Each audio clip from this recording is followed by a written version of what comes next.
Hello mga kasenyor, napakaaga natin dito sa airport at today tayo ay pupunta lilipat tayo ng Davao. Tayo ikutin natin ang Davao del Sur. So alamin natin kung ano mga attraction sa mga natatanging ganda at ano mga destination ang pwedeng ikutin sa probinsya ng Davao del Sur.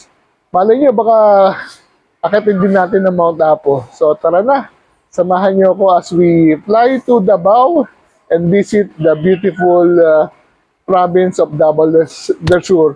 Okay na, let's go!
Senior lane tayo.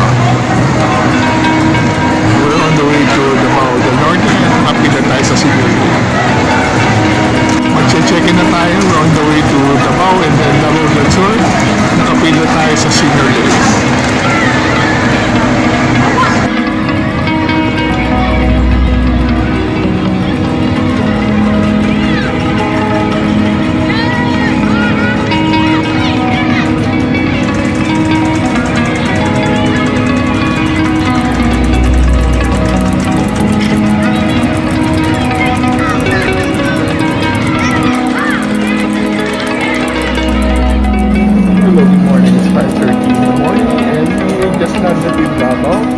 After an hour and 45 minutes flight from Manila. From here, we'll be traveling to Digos. Nasa natin 1 hour na. So in the meantime, hintay natin ang ating bagahe at medyo maraming pasahero. Full flight tayo. So after this, sakay na tayo ng ating bag. Welcome to Davao!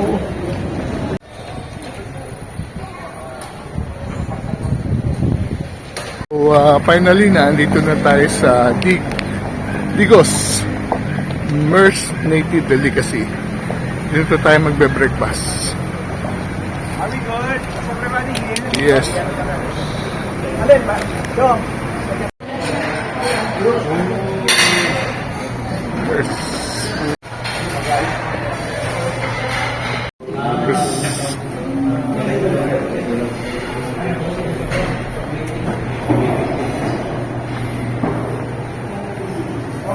Para po sa tour po dito po sa Davao del Sur. Ngayon, dito tayo sa MERS at ang kanilang offer po ay classic po na parang indigenous style na turo po. Kaya po, after nito, babawa po tayo at mag-order po dun. Bababa para mag-order, no? Turo-turo daw.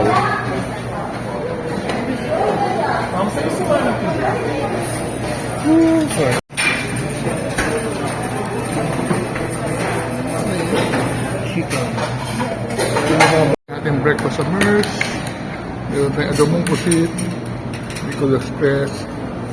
Teka, soto. Lalaki na kanyang servings.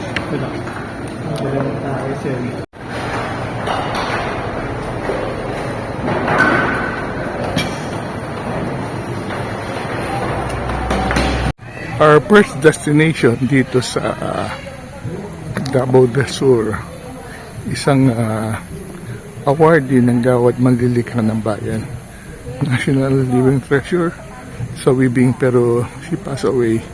Pero she was able to teach yung mga kanyang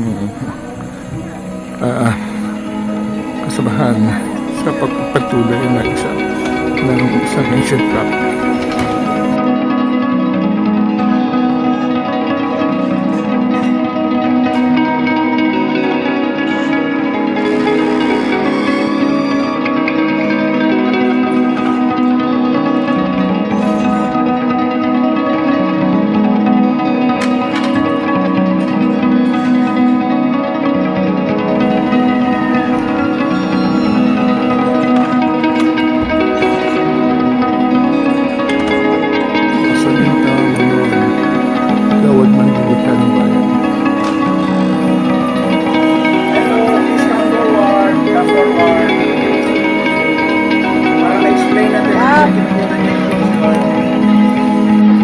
The place of the what we call Gamaba Awardee. So Gamaba Awardee, alam naman sir natin, di ba?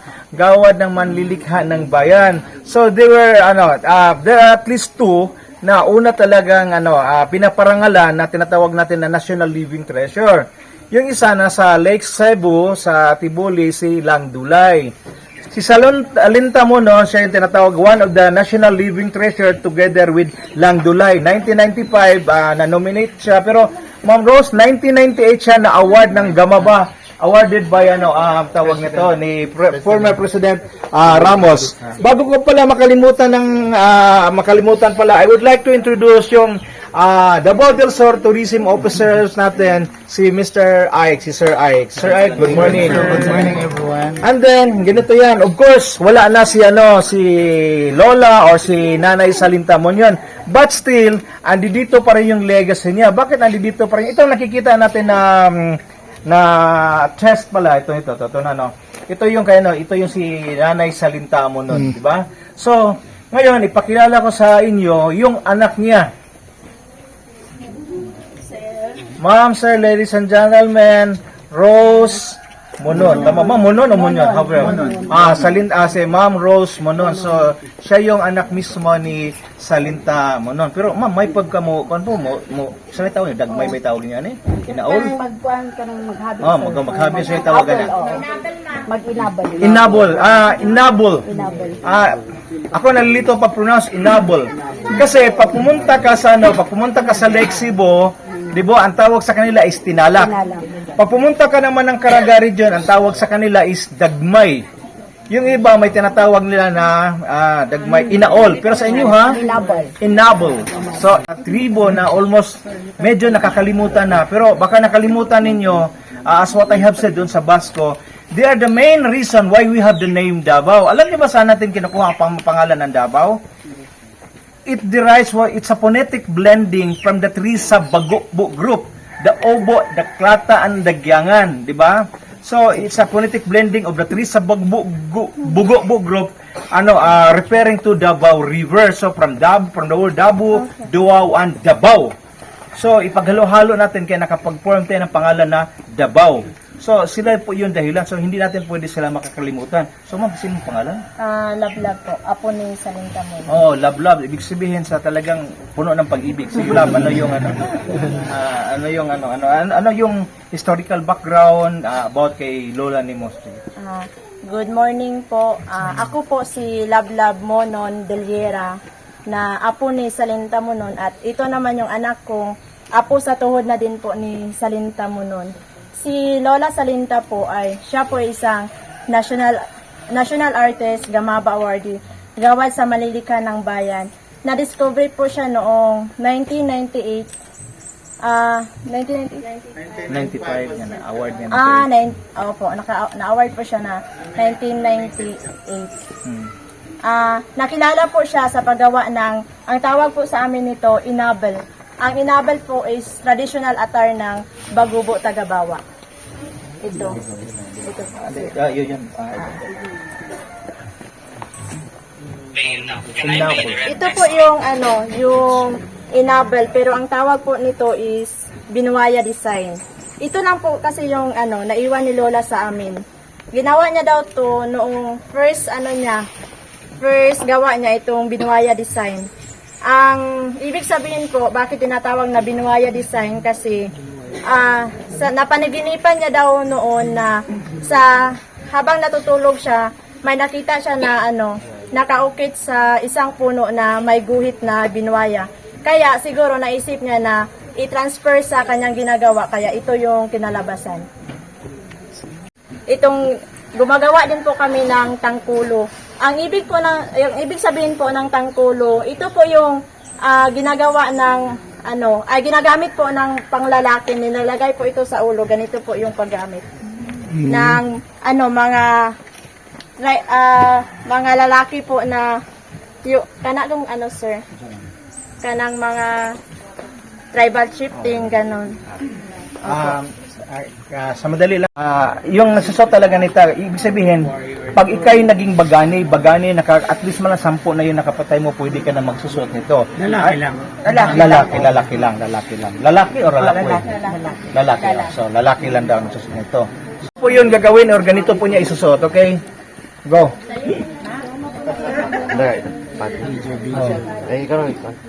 Sa lobby.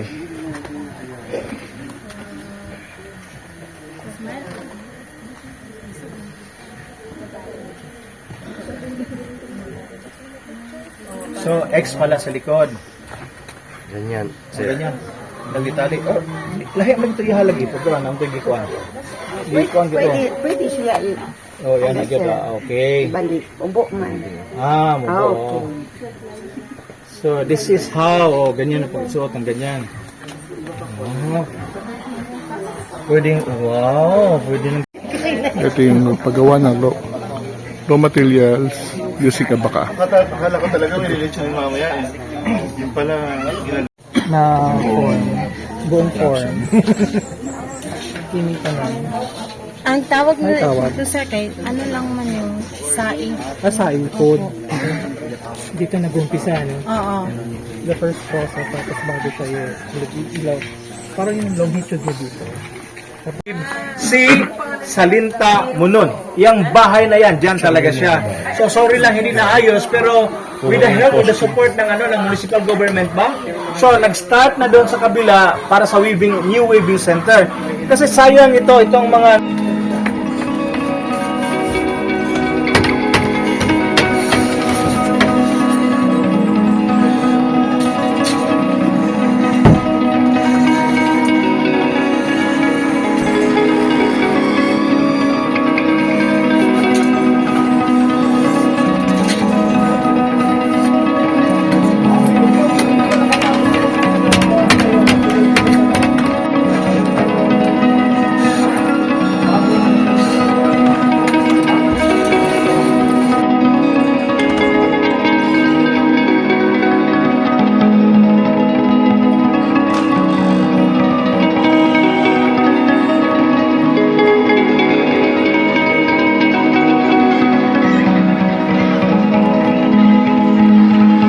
Flour tuna grill for lunch.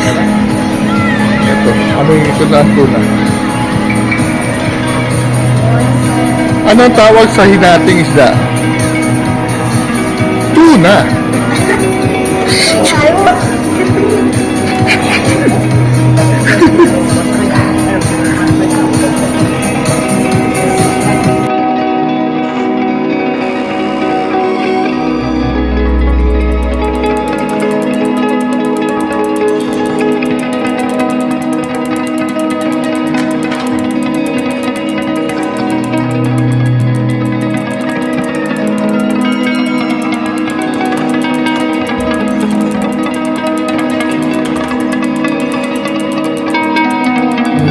destination natin dito sa Davao del Sur ay ang Humboldt by Nature Farm. So ito, mga mango farm. Naglalakad na tayo sa kanilang farm. At may nakikita kong mga kabayo.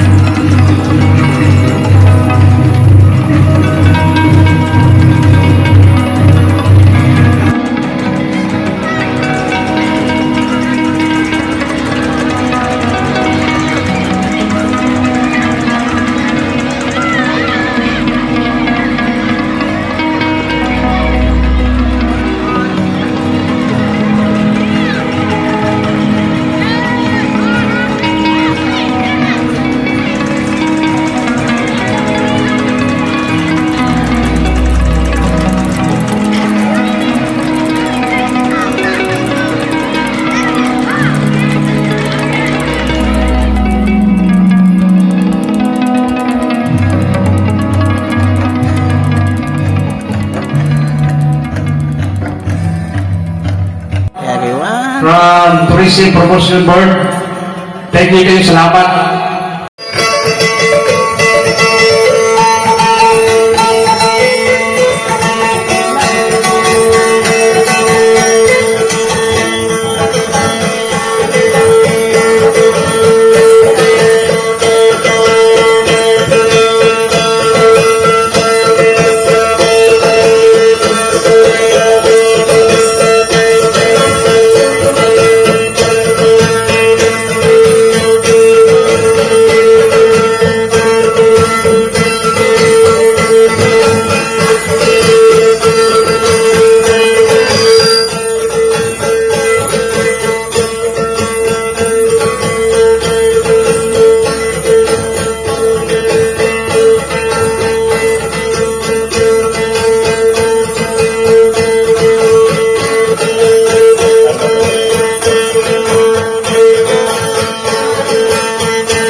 Mulberries here, yan. No?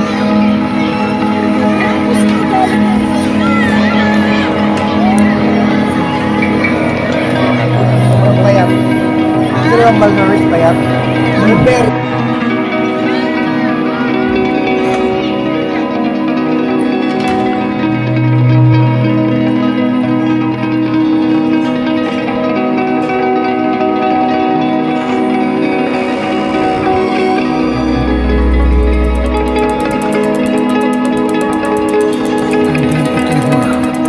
May upo, may patola, at iba-ibang shape. Ba't parang gano'n? Mga kinulayang patola. Yan o. Kinulayan pala. Maghingi tayo ng buto ng patola. Ganda na patola nila eh. Malaki yung ano. Wala ko din, katong. Eko ko nila tin. Nakukuha ko nila ng butin. Ganda ng buto. May ligaw sa patola. Masarap kasi.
dinner time at Rose dito sa Digos. Pasok tayo.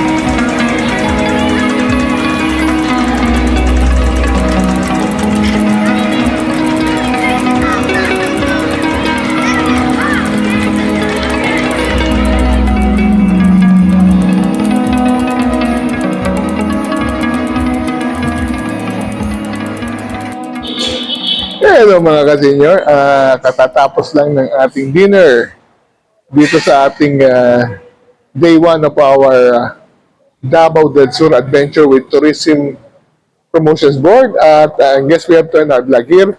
Agad natin kasi nag-umpisa kanina.